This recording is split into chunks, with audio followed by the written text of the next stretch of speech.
Hey guys, it's your boy Sam back with another episode. I hope you guys are having a good fall slash winter so far. Um, Thanksgiving was a couple weeks ago, and Christmas is rapidly approaching. um, I'm gonna just give my quick, what, like 5 things that I wish for this Christmas for NASCAR. And also, I would like to briefly give my opinion on the lawsuit news and resolution. So, what I would love to see NASCAR do coming up in the next year, or in the very near future, but especially just actually let's just stick for this year. Uh, I would like to see. I would like to see. What would I like to see? First and foremost, I would like to see, of course, the playoff system go away and at least a chase system or a full 36 race format be implemented once again. Um, it should be updated, of course. And if they go with a chase format, you cannot have winning your in. Um, we saw that does not work. And many drivers are saying that, of course, some of the less skilled drivers and less equipped teams love winning urine because it gives them an opportunity to just be average or below average the most of the year and still have a chance to race for a title. And even at the very least, even if they don't have an opportunity to get a title, that's millions of dollars worth of bonuses that they get at the end of the year because of being able to get a win before the playoffs. And so, woohoo, you're in the playoffs now. Um, I must say, one thing um, I do want to continue though is the absolute intensity these guys race with for the entire race.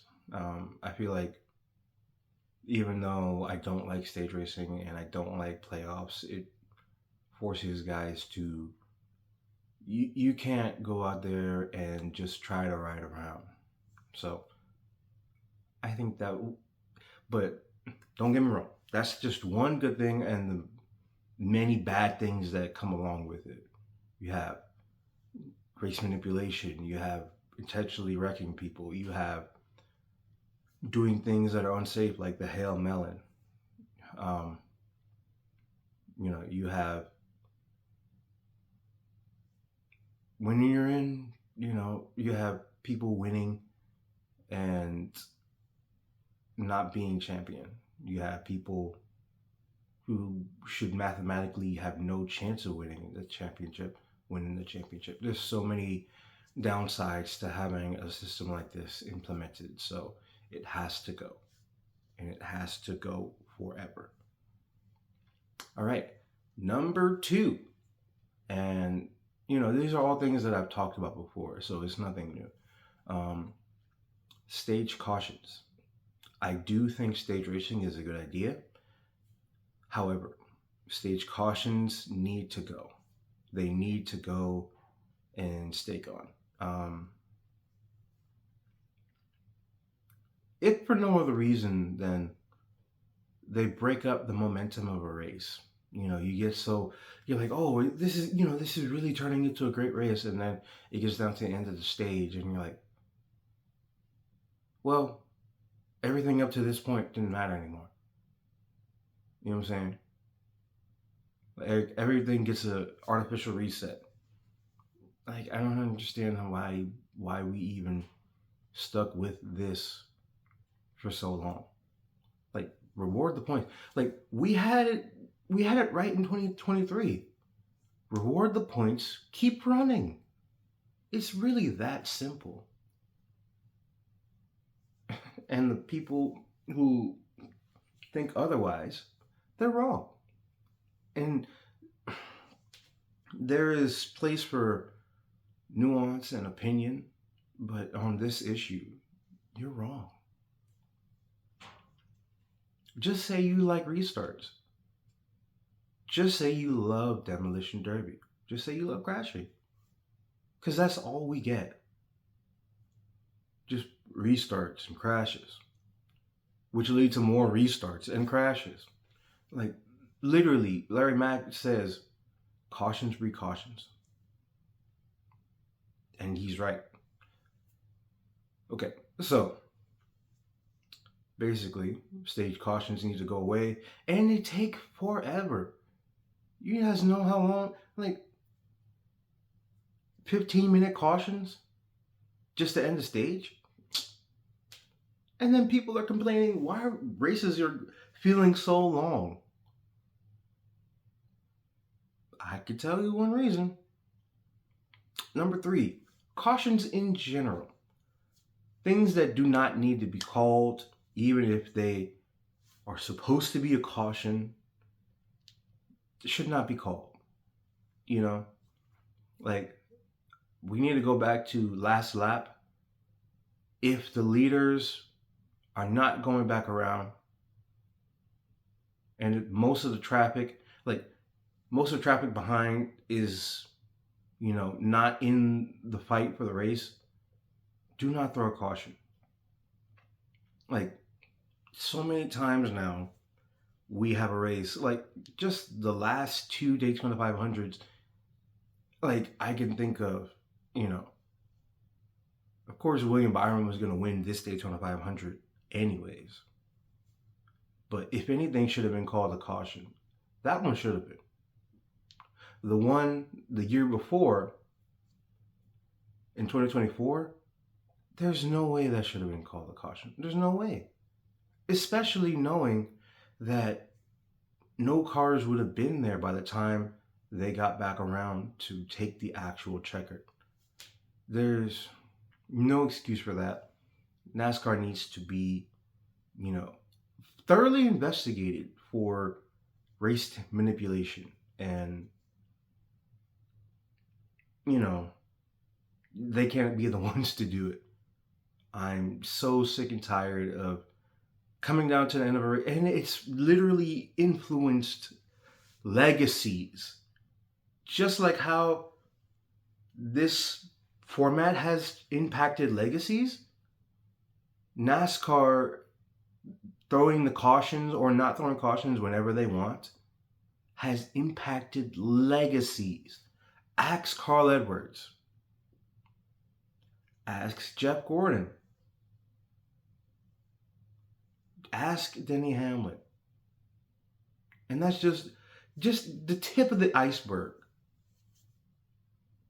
We can't keep having this happen. You can't just throw cautions all willy-nilly because you may not like a guy or you like this guy, so you're going to give him a break. No. And I bet my bottom dollar that things like that have happened. But let's move on. Number 4. I would love if we could fix the super speedway package. In my mind, that is the weakest racing that we have at this point. And even though the fall race that we just had at Talladega was actually a pretty decent race, I'm so tired of seeing that it just takes so many cars just to generate a run. It used to be, if you have four guys on the line, you can make basically max speed, 4 or 5 guys in one line. Now, in order to achieve that same effect, you need about 8 or 9, maybe even 10. And that's just guys, just full on. And Another thing, if we want to prevent a little bit more of these huge accidents, maybe we should make it so these cars are able to run a little bit further apart. You know, it ties back in stage cautions. If we take them away, then we wouldn't have an artificial bunching up of the field. We would have a lot more green flag pit stops. And green flag pit stops always seems to separate the field. And of course, you can still have actual cautions, which if you're a true fan, you don't mind because it's within the flow of the race. It's not influencing the flow. Um, but yeah, that needs to be changed. We need less horsepower. We need less drag on these cars. Um, if we can get back to like early 2000s, man, or even the Gen 6, um, anything else besides 2011, no tandem. I hate that so bad. Like, there's a difference between having it for like a couple laps, because that was cool. You get to see a couple cars break out from the pack. That was cool. But to have that with the entire field, the entire race, miss me with that. Don't ever bring that back. Don't. Just don't. And the last thing I want, at least just for now, these are things that can be fixed right now, is shorter cautions. Everything should be a speedy yellow. Like, if you notice, like, my grievances with NASCAR, like, cautions take away so much momentum from the race. Stage cautions completely kill any momentum a race ever had because it artificially just changes. And then once you know that you have a set caution, and then you can just strategize, to do that. And then you can have things fall as they may. It's not real racing. So we get back to quickie yellows being an actual thing because there's no reason we should be riding around 10-15 minutes under caution for what, debris or a couple single car accidents. Like, the only thing that should keep us under caution for an extended period of time is a large wreck or a significant amount of fluid being on the track. But even still, we have a red flag for a reason. And then even with a red flag, you only need what, a couple laps of caution, which at most tracks is not a lot of time. Most tracks is not a lot of time. And if it's at like a super large road course or somewhere like Talladega, have it just be one lap if it's a red flag and it's not an extended red flag. Of course, I know if it's extended red flags, you need to let these cars warm up. You need to let tires warm up.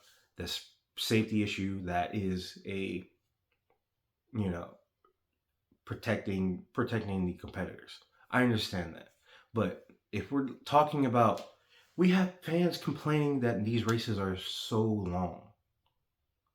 Whereas if you're a fan like me who remembers, we used to have a lot more 500-mile races. We used to have a lot more 400-mile races.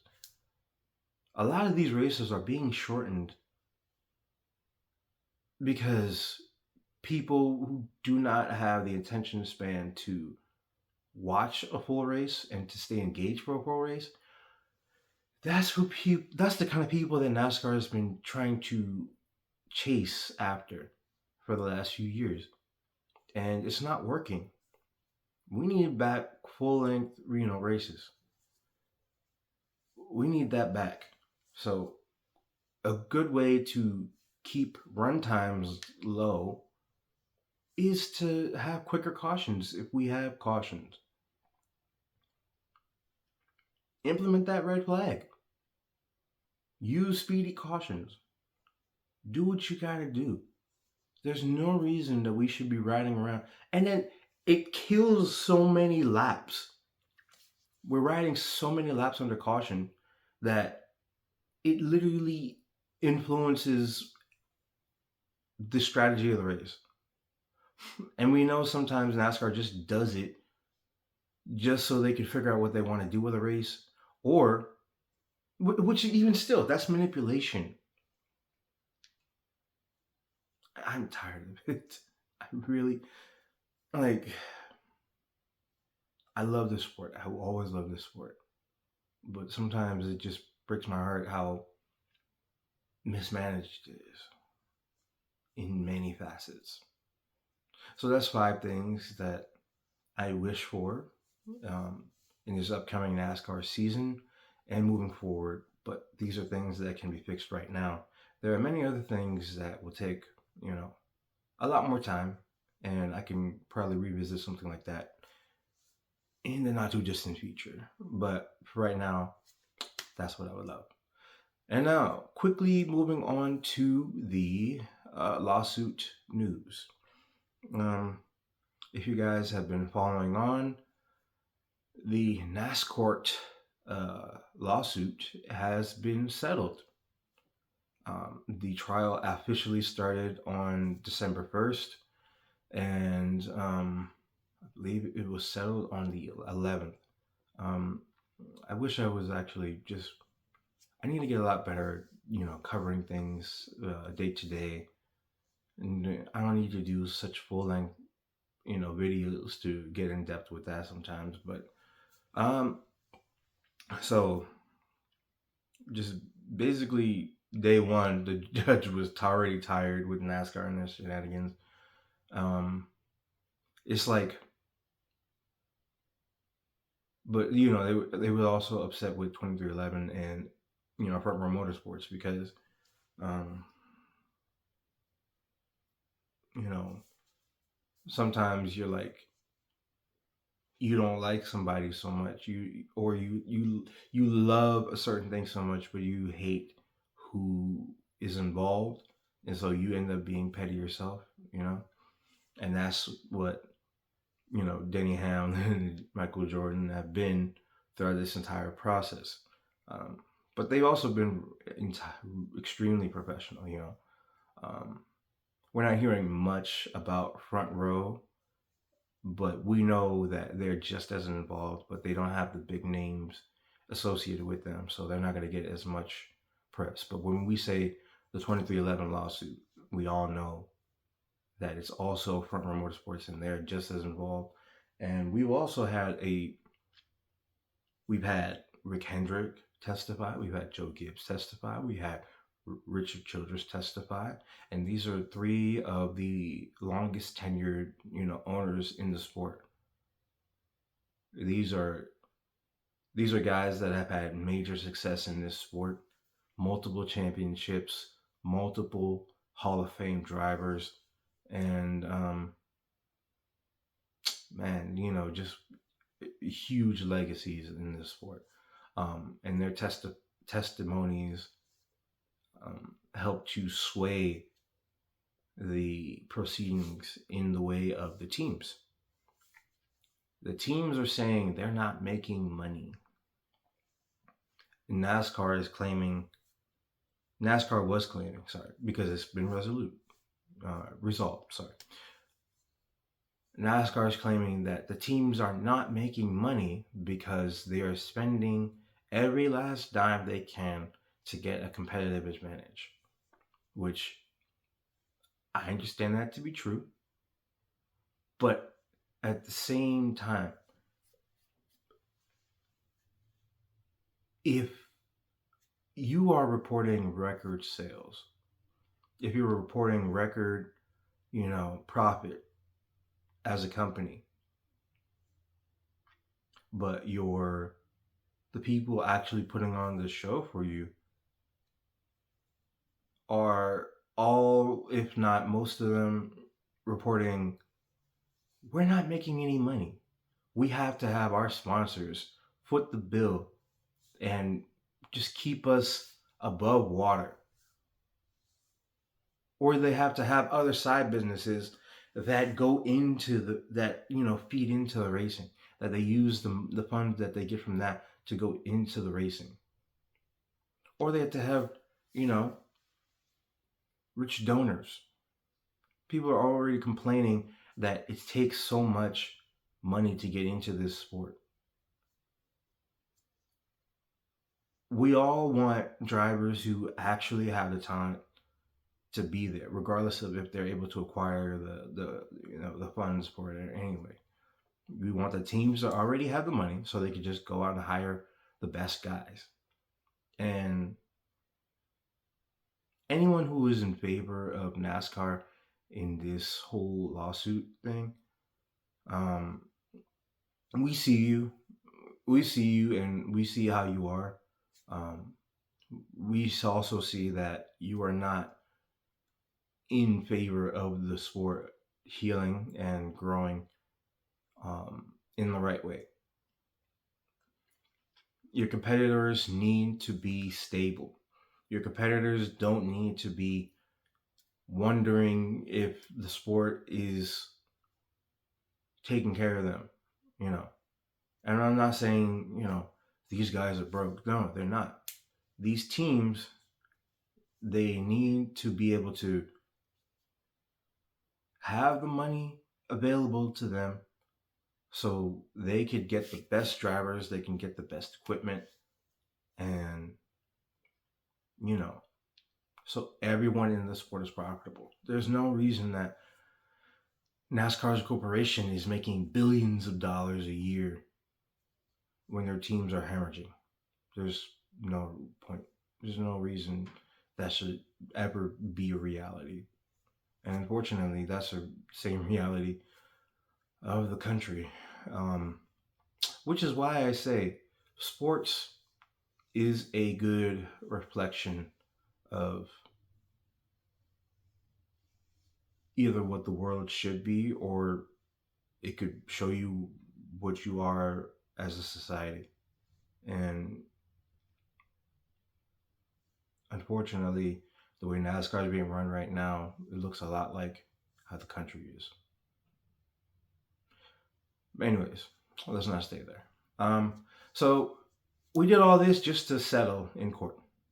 Um, all I know right now that has come from the settlement is we have permanent charters, which, golly, um, permanent charters, which is what the teams asked for in the beginning. So I keep seeing online like nobody better give Denny Hamlin any more flack for the rest of his career. That man can be able to do no wrong in the eyes of the sport now, because his fight, his absolute sheer love for this sport, and no one can dispute that. No one can dispute that he loves the sport, and everyone involved on the team side, they all love this sport. They all want it to grow, and they also want to be profitable as a result of it too. I'm not saying, like, when we say that we want the teams to be profitable, we don't want we're not saying that, oh, some teams are just not gonna be successful. Some teams are gonna fail, and that happens. But it's like, because we used to have teams come in, just do a couple races, and they had to shut down. But that was back when they couldn't get a sponsor. They couldn't get, they just came in. There was a few guys, literally just a few guys, put together some money, put a car together, brought it to a race. Back when it was actually worth it to just try to qualify for a race. You got bonuses for qualifying for races, even if you did not make the show. And you don't have that anymore. Or even if you have it, it's not worth it most weekends. unless you get to like some of those, you know, bigger events like the Daytona 500, like the races at the, the plate tracks, like maybe what, Darlington, or maybe, I can't even say Charlotte because that event, we sometimes only have 37, 38 cars show up to that. So, you know, we don't have, besides probably, the Daytona 500, we don't have many races where guys are going home. So if you show up, you probably going to get in the field. But these smaller teams, they don't usually want to risk showing up, and then there's so many guys, and then, have a risk of somebody having to go home because it's not worth it nowadays. If we want the best fields, right? If we want the best and deepest fields, right? This affects this lawsuit affects every aspect of the sport. This will change NASCAR as an entire entity,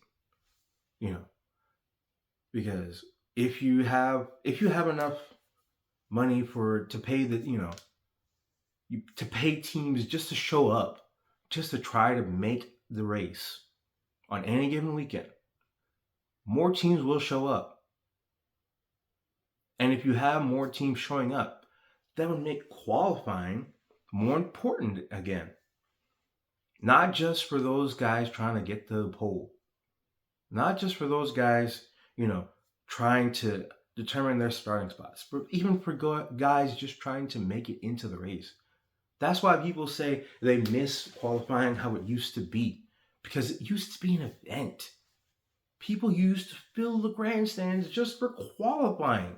And now sometimes we barely have people coming to the events for the actual race.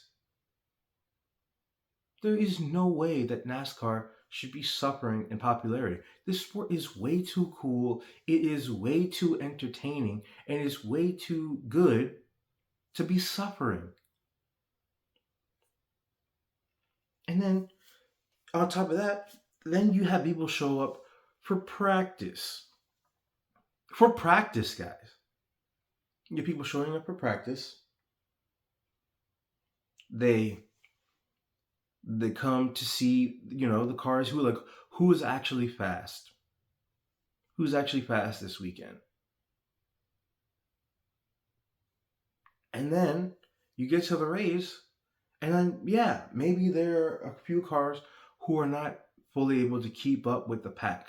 But even still, it's not like how it was where the back markers were literally seconds off the pace. The NASCAR Cup field is tighter than it's ever been. And if you look at it, the drivers are literally like, you have the top guys, right? They're going to be the top guys. They could probably race in any era of the sport. But even some of the mid-pack guys, they're really good, man. They're really good. And even the back markers, they're really good too. So you have a whole field now of guys who are really good in machines that are a little more equal now. So you're going to have a more competitive field just off the strength of that alone. May that make that harder to pass? Yeah. But these guys also love the fact that a hard pass, man, you just pulled off that pass, that's an exhilarating thing. And it's great to watch. And so that brings more people in. So that's what I'm saying. You keep going down the rabbit hole of finding things out, like what needs to be done with this sport. And then you see how, permanent charters, more money for teams, this literally will help the sport grow. And so I'm I can't wait to see what happens in the near future. But I think with the teams getting more of what they wanted, I know it was probably, since they settled, they probably weren't able to get everything they wanted. But it's a good thing. But I really wish that we could have went the full distance and seen exactly what the teams could have gotten if they won, and what could have been discovered if we actually saw all the skeletons in NASCAR's closet. I know that will remain to be seen. We may never know, but at least right now, I'm thankful that we have come to a resolution. And yeah, so that's another episode of Ripping the Boards. I'm your boy Sam. I know I got to rambling on a little bit today. Apologize for that, but stick with me and come see me next time on the next episode. And you can follow me on Instagram and Twitter at Let's Talk _ NASCAR. That's Let's Talk _ NASCAR, where we talk all things NASCAR all the time. I'll catch you next time. Peace.